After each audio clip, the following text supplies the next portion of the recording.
பெருமதிப்பிற்குரிய தென்காசி ஒருங்கிணைந்த மாவட்டத்தைச் சேர்ந்த பெரியோர்களே, தாய்மார்களே, வாக்காளர் பெருமதி மக்களே, இளைஞர் பெருமக்களே, பத்திரிகையாளர்களே, இயற்கை ஆர்வலர்களே, அனைத்து இந்திய அண்ணா திராவிட முன்னேற்ற கழகத்தின் நிர்வாகிகளே, உங்கள் அத்தனை பேருக்கும் பணிவான கனிவான நன்றி கலந்த வணக்கத்தை முதலில் சொல்லி, நம்முடைய புரட்சித் தலைவர் இந்தியாவுடைய வழிவந்த புரட்சித் தலைவி அம்மாவுடைய வழிவந்த அனைத்து இந்திய அண்ணா திராவிட முன்னேற்ற கழகத்தினுடைய பொதுச் செயலாளராக பொறுப்பேற்று தமிழ்நாட்டு மக்களின் நலனுக்காக தன்னை வருத்தி பணி செய்கின்ற முன்னாள் தமிழ்நாடு முதலமைச்சர், இந்நாள் தமிழக சட்டமன்றத்தினுடைய எதிர்க்கட்சித் தலைவர், நாளைய செயின்ட் ஜார்ஜ் கோட்டையை ஆளப் போகின்ற புரட்சி தமிழர் எடப்பாடியுடைய உத்தரவு கிணங்க அவருடைய ஆணையேற்று திருட்டு திமுக ஆட்சியிலே திருட்டுத்தனமாக நம்முடைய நாட்டினுடைய தமிழகத்தினுடைய நெல்லை தென்காசி மாவட்டத்தினுடைய கனிம வளங்கள் கொள்ளையடிக்கப்பட்டு அண்டை மாநிலமான கேரளாவுக்கு ஆள் கடத்தலை போல கனிம வளங்களை கடத்துகின்ற இந்த விடியா திமுக ஆட்சியை கண்டித்து நடக்கின்ற இந்த ஆர்ப்பாட்டத்தில் சிறப்புரையாற்றி இந்த நிகழ்ச்சிக்கு முன்னிலையேற்று இந்த ஆர்ப்பாட்டத்தை நடத்திக் கொண்டிருக்கின்ற தென்காசியினுடைய வடக்கு மாவட்ட கழக செயலரும் பாசூர் அன்பு சௌரும் கலைஞர் சட்டமன்ற உறுப்பினருமான ஆற்றல் மிகுந்த பேச்சாளராகவும் தென்காசி மாவட்டத்தினுடைய மாபுச்சி அவர்களே மற்றும் நிகழ்ச்சிகளை கலந்து கொண்டிருக்கின்ற தென்காசியினுடைய வடக்கு மாவட்டத்தினுடைய நிர்வாகிகளே, தென்காசி தெற்கு மாவட்டத்தினுடைய நிர்வாகிகளே, அருமை தம்பி சிவகாசி பொதுக்குழு உறுப்பினர் செல்வின் அவர்களே, சுரேஷ் அவர்களே, கே பாண்டியன் அவர்களே, நாசர் அவர்களே, பெயர் விட்டு சென்றிருக்கின்ற கழகத்தினுடைய முன்னணி நிர்வாகிகளே, தாய்மார்களே, தென்காசி வடக்கு மாவட்ட மகளிர் அணி செயலர், அவரோடு வந்திருக்கின்ற மகளிர் நிர்வாகிகள், வடக்கு மாவட்ட மகளிர் அணி செயலர், அவரோடு வந்திருக்கின்ற மகளிர் நிர்வாகிகள், அத்தனை பேர்களுக்கும் அன்பான பண்பான பணிவான பாசமான உண்மையான உள்ளபூர்வமான நன்றியையும் வணக்கத்தையும் முதலில் தெரிவித்து, அண்ணா தொழிற்சங்கத்தினுடைய நிர்வாகிகளுக்கும் நன்றியை தெரிவித்து, இன்றைக்கு ஒரு உண்மையான ஒரு மக்கள் தொண்டு, அதற்காக ஒரு ஆர்ப்பாட்டம். இது இரண்டாவது ஆர்ப்பாட்டம் என்று தம்பி குட்டியப்பா சொன்னார்கள். எத்தனை முறை ஆர்ப்பாட்டம் நடத்தி மக்களுடைய உணர்வுகளை இந்த அரசாங்கத்திற்கு, ஸ்டாலின் அரசாங்கத்திற்கு தெரிவித்தாலும் செவிடன்காவில் ஊதிய சங்கை போல் வீணாகிக் கொண்டிருக்கிற ஒழிய அவர்களுக்கு காதே கேட்பது கிடையாது. சட்டமன்றத்திலே தம்பி குட்டியப்பா பேசுகின்ற பொழுது துறை சார்ந்த அமைச்சர் பதில் சொல்கிறார், அப்படியா கேரளாக்கு போதா வண்டி, கேரளாக்கு லாரி ஏரியா போதா, எனக்கு தெரியாது, நாங்க அப்படியெல்லாம் அனுமதி கொடுக்கலையே அப்படின்னு சொல்லியிருக்காரு. எப்படியெல்லாம் நடிக்கிறாங்க பாத்தீங்களா? அவங்களுக்கெல்லாம் திமிரு வச்சு போச்சு, ரொம்ப திமிரு, ஆளுகிற திமிரு. அண்ணா திமுக ஆட்சியில 2010 அம்மா முதலமைச்சர் ஆனதிலிருந்து எடப்பாடியார் ஆட்சி பொறுப்பேற்று 4 ஆண்டு கால ஆட்சியிலும் சரி, அம்மாவுடைய 5 ஆண்டு கால ஆட்சியிலும் சரி, 5.5 ஆண்டு கால ஆட்சியிலும் சரி, ஒரு லோடு மண் கூட நெல்லை சீமையில் இருந்தும் தென்காசி சீமையில் இருந்தும் சட்டவிரோதமாக கேரளாவுக்கு கடத்தப்படவில்லை. இன்றைக்கு நிலைமை என்ன? 40 டன்னுக்கு பெர்மிஷன் வாங்குறாங்க, 65 டன் ஏத்துறாங்க, ஜல்லி ஏத்துறாங்க, எம்சாண்ட் ஏத்துறாங்க. டிரான்ஸ்போர்ட் அந்த சீட்டு 10 எடுக்கிறாங்க, 100 பிளாக்ல கொண்டு போறாங்க. அங்கேயே திமுக ஆளுகளை வச்சுக்கிட்டு அந்த செக் போஸ்ட் அதிகாரி செக் பண்ண கிடையாது, இந்த வண்டி நம்ம வண்டியான்னு பாக்குறாங்க. சரியான கணக்கு வழக்கில் அவங்களுக்கு கொடுத்தாச்சுன்னா அந்த வண்டியை கடத்தி விட்டுறாங்க. கேரளாவுக்கு போனா அங்க அவங்களுக்கு தேவை, மண் தேவை. தம்பி குட்டியப்பா சொன்ன போல இங்க வந்து அளந்து பார்த்தா நடைபெறத்தில் அளந்து பார்த்தா 40 டன் இருந்தா அங்க போய் அளந்து பார்த்தா 80 டன் இருக்கான். இடத்துல கேட்டா அதிகாரி சொல்றாங்களா மைன்ஸ் அதிகாரிங்க இடத்துல எங்களையாவது ஜல்லிக்கல்ல ஏற்றிருப்பாங்க. கேரளால ஜல்லிக்கல் இருந்தா அவங்க தோண்ட அனுமதிச்சிருந்தா அங்க எதுக்கு ஜல்லி எடுக்க இங்க வராங்க? நம்ம கிட்ட இருந்து ஜல்லியை பூரா கேரளா கவர்மெண்ட் காவாண்டு போய் அதுக்கு தமிழ்நாடு அரசு குத்தகை கொடுத்த மாதிரி கொடுத்துருச்சு. தமிழ்நாடு அரசு இங்க இருந்து ஜல்லியவும் எம்சாண்டையும் அள்ளி அள்ளி வருமானத்தெல்லாம் மறைச்சு சட்டவிரோதமாக கேரளா கடத்துறாங்க. கேரளாக்காரரை வாங்கிட்டு நமக்கு என்ன கொடுக்கறாங்க தெரியுமா? மருத்துவ கழிவுகளை பூரா கொண்டு வந்து அவன் தமிழ்நாட்டுக்கு அனுப்பிச்சிருக்கான். திருநெல்வேலி எல்லையிலையும் கன்னியாகுமரி எல்லையிலையும் தென்காசி பார்லையும் கனிம வளத்தை வாங்கிட்டு மருத்துவ கழிவுகளை கொண்டு கொட்டிட்டு போயிடான். அது என்ன ஆகுது தெரியுமா? நோய்கள் பரவும். அவன் நோய்களை பரப்புவதற்கு உள்ள பொருளை கொண்டு இங்க போடுறான். இங்க இருக்கிற செவிடு திமுக அரசு ஆட்சி ஸ்டாலின் ஆட்சி கண்டுக்கிறாம வேடிக்கை பார்க்கல. இது என்ன நியாயம்? திருநெல்வேலியில கேட்டா 3 வருஷமா கொட்டுறாங்களா? இதெல்லாம் நான் கேட்கிறேன். அண்ணா திமுக ஆட்சியில எடப்பாடியார் முதலமைச்சராக இருக்கின்ற பொழுது இது போன்ற அக்கிரமங்களை நடந்துச்சா? மருத்துவ கழிவுகளை கொண்டு கொட்டாங்களா? இல்ல கனிம வளங்களை இங்கிருந்து கேரளா கடத்த முடிச்சா? ஏன் இந்த தப்பெல்லாம் இப்ப நடக்குது? சட்டவிரோதமான ஆட்சி, சட்டவிரோத செயல்களுக்கு துணை போகுது. பல கோடி ரூபாய் பணம் லஞ்சமாக போகிறது அமைச்சர்களுக்கு, அதிகார வர்க்கத்துக்கு. ஆகவே இவர்கள் அனுமதிக்கிறார்கள். எடை பிரிச்சு 10 எக்ஸ்ட்ரா போட்டிருக்காங்களாம். முன்னாடி அண்ணாதிமுக ஆட்சியில 1 இருந்துச்சா? லோக்கல்ல போற நம்ம தமிழ்நாட்டுக்குள்ள புளியற வரைக்கும் போற வண்டிகளுக்கு அந்த எடை பிரிச்சுல இடம் போட்டிருக்காங்க. இப்ப 10 பிரிச்சு போட்டிருக்காங்க. எதுக்கு? கொள்ளையடிச்சு போற வண்டிகளுக்கு இடம் போறதுக்கு. 85 டன் மண்ணு இது போச்சுன்னா எம்சாண்ட் போச்சுன்னா கணக்குல காட்டுறது 40 டன் காட்டுறாங்க. மீதி எல்லாம் பணமே கொடுக்காம அள்ளி போறாங்க. அரசாங்கத்தை ஏமாத்துறாங்கல்ல, அரசாங்கமே மக்களை ஏமாத்துது. அங்க நடத்தக்கூடிய குவாரி ஓனர்கள் கேட்டா அவங்க தெளிவா சொல்றாங்க. எல்லா குவாரியும் சொல்ல அதிமுக பண்ற குவாரி எல்லாம் சட்டவிரோதம் நடத்தவே முடியாது. அம்மாவுடைய ஆட்சியும் கிடையாது, எடப்பாடி ஆட்சியும் கிடையாது, இந்த ஆட்சியும் கிடையாது. ஆனா திமுக நடத்துற குவாரியில இன்னைக்கு எல்லாம் பாத்தீங்கன்னா திறமைய எம்பி, பழைய எம்பி, திருநெல்வேலி எம்பி அவருடைய கிரசர் அன்னை அதுல இருந்து மட்டும் 250 வண்டி போதா, பெரிய வண்டி லாரி. என்ன காரசா அது போயிட்டு இருக்க 250 வண்டி பூரா கணக்கே கிடையாது, சீட் எடுக்கிறதே கிடையாது. உணவுகளுக்கு கொண்டு போய் சீட்டுக்கு கொடுத்தா அந்த டிரான்ஸ்போர்ட் சீட்டு 10 லோடு கொடுத்தா 10 உணவுகளுக்கு கொடுத்தா 8 தான் டிரான்ஸ்போர்ட் சீட் கொடுக்கணும் கிரசர் இருக்கு. ஆனா இவங்க 10 வாங்கிட்டு 30 கொடுக்குறாங்க.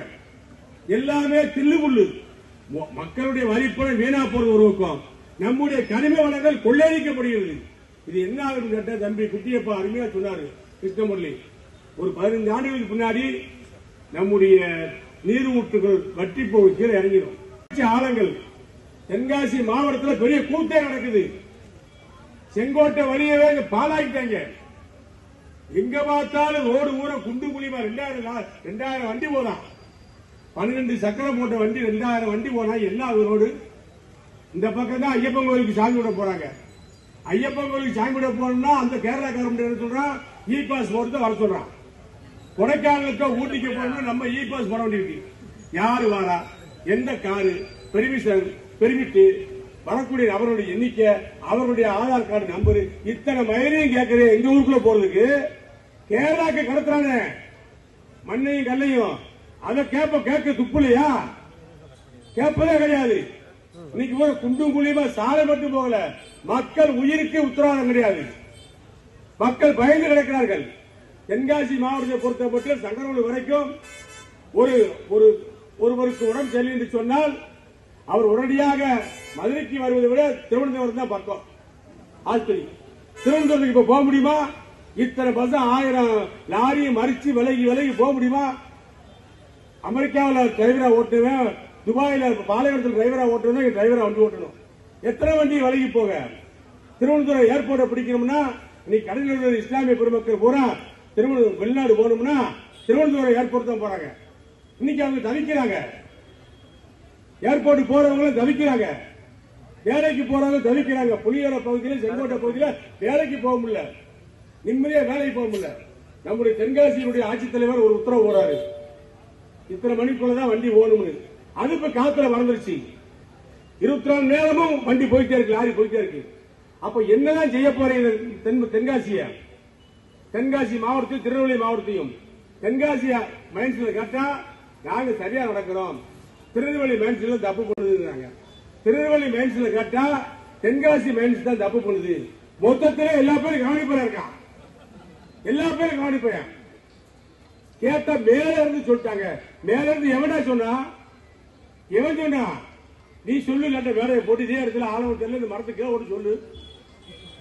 அதிமுக ஆட்சியில் நீங்களும் நடத்தினீங்கன்னு சொல்லு. துப்பு இருக்கா உங்களுக்கு? சொல்ல முடியுமா? விரல் நீட்டி எடப்பாடியை காட்டி பேச முடியுமா? சட்டமன்ற செயலருக்கு அதிபதியாக முதலமைச்சராக விளங்கியவர் அது எடப்பாடியார். மணல் கடத்தலை தடுத்தார், சட்டமன்ற செயல்களை தடுத்தார், கனிமவள கொள்ளையை தடுத்தார், பாலியல் பலாத்காரம் என்ற நிலையை இல்லாத நிலையை உருவாக்கினார், ரவுடிசம் இல்லாத ஒரு சூழ்நிலையை தமிழ்நாட்டில் உருவாக்கினார். காவல்துறைக்கு முழு சுதந்திரம் கொடுத்த அரசாக அன்றைக்கு எடப்பாடி ஆட்சி செய்தார். ஆகவே தமிழகம் பூந்தோட்டமாக இருந்தது, தமிழகம் அமைதி பூங்காவாக இருந்தது. இன்றைக்கு நிலைமை என்ன? அண்ணா பல்கலைக்கழகத்தில் படிக்கின்ற மாணவிக்கு பாலியல் தொல்லை, சிறிய முதல் முதியோர் வயதானவர் வரை பாலியல் தொல்லைக்கு உள்ளாக்கப்படுகிறார்கள். இதை தட்டி கேட்கிற இடத்தில் இருக்கின்ற முதலமைச்சர் ஸ்டாலின் கருதலத்தனமாக இருக்கிறார். தட்டி கேட்பதே கிடையாது. தவறு செய்வன் பூரா திமுக காரவன், திமுக கட்சியை சேர்ந்தவன் அல்ல, திமுகவிலே கூட்டணி வைக்கின்ற கட்சியை சேர்ந்தவன். ஆகவே கூட்டணியுடைய நலன் கருதி திமுக தலைவர் ஸ்டாலின் நடவடிக்கை எடுப்பது கிடையாது. பாதிக்கப்படுவது யார்? தமிழ்நாட்டு மக்கள். தமிழ்நாட்டு மக்கள் கல்லூரிகளுக்கு பிள்ளைகளை ஹாஸ்டலுக்கு அனுப்ப பயப்படுகிறார்கள். அண்ணா பல்கலைக்கழக மாணவிக்கே பாதுகாப்பு என்று சொன்னால் மற்ற கல்லூரியுடைய மாணவிகளுக்கு என்ன பாதுகாப்பு கிடைக்கும்? தங்க விடுதலை படிக்கின்ற மாணவிகளுக்கு என்ன பாதுகாப்பு கிடைக்கும்? இந்த நிலையெல்லாம் மாற வேண்டும், சட்ட ஒழுங்கு சரி செய்யப்பட வேண்டும். பாலியல் தொல்லைக்கு பெண்களை உட்படுத்துகின்றவர்கள் கடுமையாக தண்டிக்கப்பட வேண்டும். பாரபட்சம் பார்க்காமல், வேறுபாடு பார்க்காமல், கட்சி என வேறுபாடு பார்க்காமல் சரியான முடிவு எடுக்கின்ற ஆட்சி இருக்க வேண்டும் என்று சொன்னால் அது அதிமுக ஆட்சி எடப்பாடியார் தலைமையில் அமைய வேண்டும். எடப்பாடியார் ஒரு அற்புதமான தலைவர். எல்லா ஜாதி சமுதாய தலைவர்களையும், ஜாதி சங்கத்தையும், எல்லா ஜாதி இளைஞர்களையும் அரவணைத்து செல்லக்கூடிய ஒரு பண்பாளர். அவருடைய ஆட்சியை விரல்கேட்டி சொல்ல முடிஞ்சதா? 11 மெடிக்கல் கல்லூரி ஒரே ஆண்டிலே. இதுவரைக்கும் இந்தியாவில் எந்த மாநில முதலமைச்சராக ஒரே ஆண்டிலே 11 மருத்துவக் கல்லூரிகளை கொண்டு வந்த வரலாறு உண்டா? 4 ஆண்டுகளில் 65 கலை அறிவியல் கல்லூரி, அரசு கலை அறிவியல் கல்லூரி 65, சட்டக் கல்லூரி, பாலிடெக்னிக். இன்றைக்கு தமிழகம் கல்வியிலே சிறந்த மாநிலமாக என்னஞ்சது? ஆட்சிக்கு வந்து எங்கேயா ஒரு இடத்துல ஒரு மருத்துவக் கல்லூரி, எங்கேயா ஒரு மெடிக்கல் கல்லூரி கொண்டு இருக்காரா? நீட்டை ரத்து பண்ணு சொன்னாரு, ரத்து பண்ணாரா? கல்லூரியில் படிக்கின்ற மாணவ மாணவிகளுடைய கடனை ரத்து பண்ணி சொன்னார், ரத்து பண்ணிருக்காரா? நகைக்கடை ரத்து பண்ணி சொன்னார். ஏழை எளிய மக்களை பூரா கம்மல் மூக்குத்தி தாலி எல்லாம் கொண்டு போய் கூட்டி போய் அடை வைக்க எங்க அப்பா முதலமைச்சர் ஆன முடியும் கடன் ரத்து பண்ணுவார் சொல்லி உதயநிதி ஸ்டாலின் சொன்னாரு. ரத்து பண்ணிருக்காங்களா? எல்லாம் ஏலத்தில் போயிடுச்சு. சொன்னதையெல்லாம் செய்யல, சொல்லாத பூரா செய்யறாங்க. கனிமோட கொள்ள பாலியல் புகாருக்கு திமுக காரங்களை செய்யறாங்க. சட்ட ஒழுங்கு சீரலாம போச்சு, விலைவாசி கூடி போச்சு, எல்லா வரியும் மூடி போச்சு, வீட்டு வரி மூடி போச்சு, செங்கல் வரி மூடி போச்சு, சிமெண்ட் வரி கூடி போச்சு, சிமெண்ட் விலை மூடி போச்சு, சொத்து வரி கூடி போச்சு. மக்களுடைய உழைப்பு வீணாகிட்டு இருக்கு. கேட்பதற்கு ஆள் இல்லை என்று எண்ணுகிறார் ஸ்டாலின். நம்மை விட்டால் தமிழகத்தில் யாரும் நம்மை கேள்வி கேட்க முடியாது என்று ஒரு தப்பு கணக்கு போடுகிறார். காட்டாறு வெள்ளத்திலே கடினமான பாறை கூட சுக்கு நொறுக்கப்படும். இது வரலாறு. அண்ணா திமுக என்ற பெரு வெள்ளம் பெருக்கெடுத்து வர இருக்கிறது.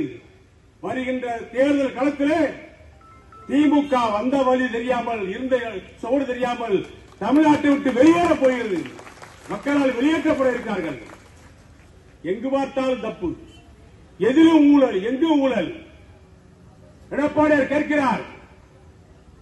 பாலியல் பிரச்சனைக்கு உள்ளாக்கப்பட்ட பெண்ணுக்காக நீதி கேட்கிறார். தமிழ்நாடு முழுக்க அதிமுக நிர்வாகிகளை ஆர்ப்பாட்டம் நடத்த சொல்கிறார். ஆர்ப்பாட்டம் நடைபெறுகிறது. அதற்கு பின்பாக வழக்கு தொடுக்கப்படுகிறது. சம்பந்தப்பட்டவர் கைது செய்யப்படுகிறார். எடப்பாடியார் கேள்வி கேட்கவில்லை என்று சொன்னால் பாலியல் புகாரில் சிக்கக்கூடியவர் நாளை சட்டமன்ற உறுப்பினர் ஆகிவிடுவார். 27 களவுகள் இருக்கு. ஒரு மந்திரியோட பிரெண்ட்ஸா இருக்கான். 27 வழக்கு இருக்குது. போலீஸ் தெரியாதா? அண்ணா பல்கலைக்கழகத்துக்கு முன்னாடி பொட்டா கடை போட்டிருக்காரு, பிரியாணி கடை போட்டிருக்காரு. எப்படி அனுமதி கொடுத்தது யாரு? அது லைனிஸ் ரோடு, அதுல போய் போட்டிருக்காங்க கடைய. அங்க உட்கார்ந்து எடுத்தா பெண்களை துன்பப்படுத்திருக்கான். ஆக இது ஒரு ரவுடிசத்தை எல்லாம் அழிக்க வேண்டும், ரவுடிசத்தை குறைக்க வேண்டும், எல்லோருக்கும் எல்லாம் கிடைக்க வேண்டும், இல்லாத மக்கள் வாழ்க்கையில உயர வேண்டும். பாட்டாளிகளும் படைப்பாளிகளும் உழைப்பாளிகளும் நெசவாளர்களும் தொழிலாளர்கள் அத்தனை பேர் நிம்மதியாக வாழ வேண்டும் என்று சொன்னால் தன்னை வருத்தி நாட்டுக்காக உழைத்த புரட்சித்தலைவர் அம்மாவுடைய ஆட்சி எடப்பாடியார் தலைமையில் அமைய வேண்டும். எடப்பாடியார் என்ற ஒரு அற்புத மனிதன், சேலம் பெற்ற சிங்கக்குட்டி, ஒரு கனிவான மனிதர், எல்லோரையும் தம்பி என்று அன்போடு அழைக்கக்கூடிய பண்புள்ள ஒரு மனிதர். இன்றைக்கு தலைவராக மக்களால் உயர்த்தி பிடிக்கப்பட்டிருக்கிறார். அதிமுக பொதுச் செயலராக இன்றைக்கு ஏகமனதாக வந்திருக்கிறார். அவருடைய ஆட்சியை இதுவரைக்கும் குறை சொல்ல முடியவில்லை. குறை சொல்ல முடியாதவர்கள் கொரோனாவை காட்டி வண்டி பார்த்தார்கள். அன்றைக்கு எடப்பாடியார் சொன்னார், எனது வாழ்வில் கள்ளமில்லை, கவனமில்லை, சூழ்ச்சி இல்லை, சூது இல்லை, திறந்த மனதோடு இருக்கிறேன், கொரோனா வழக்கு மீது எந்த விசாரணையும் சந்திக்க தயார் என்று சொன்னார். இன்று வரைக்கும் அவர்கள் எந்த குற்றச்சாட்டையும் சொல்ல முடியவில்லை. பக்கற்ற வகையற்ற திமுக ஆட்சியால் எப்படியெல்லாம் மிரட்ட பார்க்கிறார்கள். பொய் வழக்கை போடுவது, துடிப்போடு செயல்படக்கூடியவரை வழக்கு போட்டு முடக்க பார்ப்பது, திமுகவுடைய அத்துமீறலை புரட்சித் தலைவர் காலத்திலேயே திமுகவை எதிர்த்து கருணாநிதியை எதிர்த்து கலகின்ற கட்சிக்காரன் அதிமுக தொண்டர். உங்க ஐயாவையே பார்த்தவங்க நாங்க, உங்களை விடுவோமா? ஏதோ எந்த நேரத்திலும் திமுக மக்கள் விரும்பி ஓட்டு போட்டு ஆட்சிக்கு வந்ததாக வரலாறே கிடையாது. சின்ன கோபம் அதிமுக மீது இருக்கும், சின்ன ஒரு பிரச்சனை இருக்கும். அந்த கோபத்தோட வெளிப்பாடாக ஒரு மணி நேரத்தில் அந்த ஓட்டை போட்டதனால திமுக 5 வருஷம் தமிழ்நாட்டை நாசமாக்கிட்டு. இந்த நிலையை மாற்ற வேண்டும் என்று சொன்னால் தேர்தல் தான் நமக்கு சரியான நாள். அடுத்த பிப்ரவரி மாதம், வர பிப்ரவரி மாதம் தேர்தல் களம். அனுமதி வாங்கிதான் இங்க மீட்டிங் போட வேண்டியிருக்கும். தேர்தல் அறிவிச்சுறாங்க. நாட்டு மக்கள் செங்கோட்டையில் இருந்து நாங்கள் கேட்கிறோம், எடப்பாடியாருக்கு ஆதரவு தாருங்கள். செங்கோட்டை புறப்படுகின்ற எங்களுடைய ட்ரெயின் செயின்ட் சார்ஜ் கோட்டையில் நிற்க வேண்டும். வெற்றியோட இலக்கை அடைய வேண்டும். வருகின்ற 26 ஆகஸ்ட் 15ஆம் தேதி சென்னை கோட்டை கொத்தளத்திலே ராணுவ தலைவருடைய மரியாதையோடு 2007 எப்படி இருந்தாங்க? அன்னைக்கு ஒரு சின்ன பிரச்சனை, மைனாரிட்டி ஆட்சி. 90 எம்எல்ஏ வச்சுட்டு கருணாநிதி முதலமைச்சர் இருந்தாரு. இப்படி ஒவ்வொரு நேரத்திலையும் பாத்தீங்கன்னா எங்க எடப்பாடியார் இப்ப தேடி கொடுத்து சொல்லிட்டாரு, எங்களுக்கு எதிரி திமுக தான், மற்ற யாரும் எதிரி கிடையாது. புரிஞ்சுக்கோ, அவர் சொன்னதை நீ புரிஞ்சுக்கோ. இப்ப திமுக அப்பனா நீங்க டிடிவி சாப்பிட்டீங்களா? அப்பனா நீங்க ஓபிசி சாப்பிட்டீங்களா? உனக்கு ஏன்டா வயிறு வலிக்குது? இப்ப நாங்க சண்டை ஓடிட்டே இருக்குன்னு நினைக்கிறாங்க நீங்க. அப்ப நீ அப்பத்தானே கூட கூட வரலான்னு பாக்குறியோ? உனக்கு அந்த வாய்ப்பே இல்ல. அவர் தெளிவா சொல்லிட்டாரு. பிஜே போயிருங்களா கொடுத்து கேட்கிறான். எப்ப எடப்பாடியார் சொல்லிட்டாரு, எங்களுக்கு எதிரி திமுக தான், திமுக வீழ்த்தி வீட்டுக்கு அனுப்புவதுதான் எனது முதல் வேலை. திமுக எதிர்ப்பு ஓட்டுக்களை ஒருங்கிணைப்பேன். 6 மாதத்துக்கு பின்னாடி யாரோட கூட்டணி கேளுங்க, பதில் சொல்றாரு. முடிஞ்சு வச்சு பதில். அப்ப அவர் திட்டம் வச்சிருக்காரு. இஸ்லாமிய மக்களுக்கும் தெரியும், கிறிஸ்துவ மக்களுக்கும் தெரியும். எடப்பாடியார் இருக்கிற இடத்துல மதவாதம் இருக்காது. அதிமுக இருக்கிற இடத்துல மதவாதம் இருக்காது, மத கலவரம் வராது. அதிமுக இருக்கிற இடத்துல என கலவரம் வராது. எல்லா மக்களுக்கும் தெரியும். இந்துக்களையும் முஸ்லிம்களையும் இஸ்லாமிய கிறிஸ்துவர்களையும் ஒருங்கிணைத்து செல்லக்கூடிய ஆற்றல் மிகுந்த தலைவன் எடப்பாடியார். எல்லா சமுதாய மக்களையும் நல்லிணக்கத்தோடு ஆதரித்து செயல்படக்கூடியவர் எடப்பாடியார். இப்ப பாத்தீங்கன்னா பேப்பர்ல வர கொஞ்சம் பயத்துல தான் திமுக பேசுறான். ஏதோ நடக்குது உனக்கு, ஏதோ பண்றாங்க மறைமுகமா. அமித்ஷா வந்தார்ல கோயம்புத்தூருக்கு, ஏதோ நடந்து வச்சு அவர் வாட்டு வந்தாரு, சாமி விட்டு அவர் வாட்டு போயிட்டாரு. நாங்க வாட்டு போறோம், நாங்க சாமி விட்டு நாங்க வாட்டு வரோம். ஏன் அண்ணா திமுக யாரையும் நம்பி கிடையாது, எடப்பாடியார் யாரையும் நம்பி கிடையாது. எல்லாம் சேர்ந்து அண்ணா திமுகவுக்கு ஓட்டு போட போறாங்க, எடப்பாடியாருக்கு ஆதரவு கொடுக்க போறாங்க, திமுகவை வீடு கணக்கு போறாங்க. எடப்பாடியார் 2026 கோட்டையில கொடியேற்றது உண்மை, அண்ணா திமுக ஆள போது உண்மை. தென்காசி நெல்லை மாவட்டங்களுக்கு விடிவு காலம் வரும். இந்த பகுதி செழிப்பான பகுதி, மரங்கள் அடர்த்தியான பகுதி, வனப்பகுதியில் நிரம்பிய பகுதி, நல்ல நீரூற்றுகள் நிரம்பிய பகுதி, தாமிரபரணி ஊற்றுக்கள் நிரம்பிய பகுதி. இங்கே உள்ள கனிம வளங்களை கொள்ளையடிக்கின்ற எவனையும் சும்மா விட மாட்டோம். கொள்ளையடித்து கேரளா கடத்துற எவனையும் சும்மா சாமானிய விட்டு போற அளவுக்கு நாங்கள் மேடையில பேச்சு போறாங்க கிடையாது, விடவே மாட்டோம். நீ செய்யற ஒவ்வொரு தப்புகளையும் உன் வண்டியில பூரா சிசிடிவி கேமரா மாட்டியாச்சு தம்பி குட்டியப்பா. 5 இடத்துல மாட்டிருக்காப்ல, உனக்கே தெரியாது. அத்தனை பேர் 2 பக்கம் மாட்டிருக்கோம். டிரைவரையும் படம் பிடிச்சிருவோம், கண்டக்டரையும் படம் பிடிச்சிருவோம். எல்லாம் வரிசை போட்டு பையில் ஒரு நாளைக்கு ஒரு CD கையில வச்சுக்குவோம். நாங்க டெல்லி வரைக்கும் போவோம் கோர்ட்டுக்கு, உன்னை இழுத்துருவோம், விடவே மாட்டோம். கனிம வளங்களை கொள்ளையடிச்சது பூரா தென்காசி கலெக்டர் வந்து படத்தை அவதாரம் கட்டியாகணும். இன்னைக்கு வேணா கலெக்டரை வந்து நீங்க செலவிட விடாம செய்யலாம். கலெக்டரை மிரட்டுறாங்க, கலெக்டர் போட்ட இதெல்லாம் ஒண்ணு அனுமதியெல்லாம் செல்ல மாட்டேங்குது. என்ன பாருங்க, மைன்ஸ் டிபார்ட்மெண்ட் போய் அதுக்கு ஒரு விஜிலன்ஸ் கமிட்டி இருக்கு மைன்ஸ்ல, அவங்க என்ன புடுங்குறாங்களா, எங்கேயும் போக மாட்டாங்க. அப்புறம் எவரால் சின்ன குவார் நடத்திட்டு பாருங்க, உடனே வச்சுக்கிட்டு நம்ம தமிழ்நாட்டுக்குள்ள எங்கேயாவது 2 கல்ல வச்சுட்டு பால அங்க போய் ரெடி பண்றாங்க. ஏன் இங்க வாடா, 2000 லாரி போகுதா மைன்ஸ் விஜிலன்ஸ் கமிட்டி, இங்க வா 2000 புளியர்ல வந்து நிப்பாட்டு, நாளைக்கு காலைல நிப்பாட்டு, 2000 லாரி போகுது, டாப் டக்கர் லாரி கூட போயிட்டு இருக்கு, 65 டன் ஏத்திட்டு போறான். பிடிப்பா, தடுக்க சக்தி இல்லையா, எடப்பாடி குடு ஆட்சிய, இதான் வழி. உன்னால முடியல விட்டு, என்னால முடியாது. என்ன கல் எடுக்கிறவங்க, மண் எடுக்கிறவங்க, மணல் எடுக்கிறவங்க அத்தனை பேர் மிரட்டுறாங்க அப்படின்னு சொன்னீங்கன்னா ஆட்சியை ஒப்படைச்சு போயிரு. இன்னும் 1 வருஷத்துல என்ன செய்ய போறீங்க? பட்ஜெட்டை மார்ச்ல முடிங்க, 15 நாள்ல முடிச்சு கிளம்புங்க, நாங்க பாத்துக்கிறோம், எடப்பாடியார் பாத்துக்கிறோம் ஆட்சிய. தமிழ்நாட்டில் அதுக்கப்புறம் ஒரு பிடி மண்ணாவது கேரளாவுக்கு போச்சுன்னா, கல்லு போச்சுன்னா, ஜல்லி போச்சுன்னா, எம்சாண்ட் போச்சுன்னா என்னன்னு ரோட்ல வச்சு கேளுங்கள. 10 வருஷம் நடக்காத ஒரு தப்ப திட்டம் போட்டு ஒரு மாநில, ஒரு மாவட்டத்தை, 2 மாவட்டத்தை பாழாக்குறீங்க. இந்த நிலையை தடுக்க வேண்டும். சமூக ஆர்வலர்களுக்கெல்லாம் நன்றி சொல்லி தம்பி குட்டியப்பா பேசினாரு. இயற்கை ஆர்வலர்கள் சீமான் இவரெல்லாம் வந்து போராடினார்கள். இந்த கனிமங்களை, இயற்கை வளங்களை கொள்ளையடிப்பதை தடுப்பதிலே யார் முனைப்பா வந்தாலும் அவர்களை அதிமுக ஆதரிக்கும் என்று தம்பி குட்டியப்பா சொன்னார். அது அவர் உள்ளத்தில் அடித்தடுத்து வருகின்ற வார்த்தை ஜாலத்துக்காக சொல்லப்படுகிற வார்த்தை அல்ல. ஆகவே பெரியோர்களே, செங்கோட்டை பகுதியுடைய தாய்மார்களை, வியாபார பெருமுடி மக்களே, இறைச்சல்கள் 1000 2000 வண்டி போன இறைச்சல் ஆகும். படபட முடியுமா? டீ குடிக்க முடியுமா? டீயாத்த முடியுமா?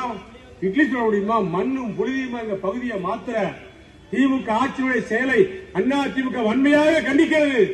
நிறுத்திக்கொள், உன்னுடைய சாம்ராஜ்யத்தினுடைய அத்துமீறலை நிறுத்திக்கொள், உன்னுடைய அடக்குமுறையுடைய சாம்ராஜ்ய அத்துமீறலை நிறுத்திக்கொள்,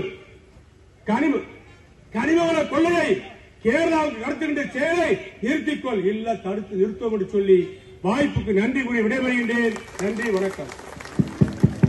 கண்டிக்கிறோம் கண்டிக்கிறோம் கண்டிக்கிறோம் கண்டிக்கிறோம் கண்டிக்கிறோம் கண்டிக்கிறோம் கண்டிக்கிறோம் கண்டிக்கிறோம் கண்டிக்கிறோம் கண்டிக்கிறோம் கண்டிக்கிறோம் கனிமவள கொள்ளையை தடுத்து நிறுத்தாத விடியா திமுகவின் ஸ்டாலின் மாடல் அரசை கண்டிக்கிறோம் கண்டிக்கிறோம் கண்டிக்கிறோம் கண்டிக்கிறோம் கண்டிக்கிறோம் கண்டிக்கிறோம் கனிமவள கொள்ளையை தடுத்து நிறுத்தாத ஸ்டாலின் மாடல் ஆட்சியை கண்டிக்கிறோம் கண்டிக்கிறோம் ஸ்டாலின் மாடல் ஆட்சியை திமுக ஆட்சியை விடியா ஆட்சியை தடுத்து நிறுத்து திமுக அரசு கடத்தலை தடுத்து நிறுத்து திமுக அரசு கட்டுப்படுத்து கனிமவள கொள்ளையை உடனடியாக கட்டுப்படுத்து. அடிக்காதே தமிழக மக்கள் வயிற்றில் அடிக்காதே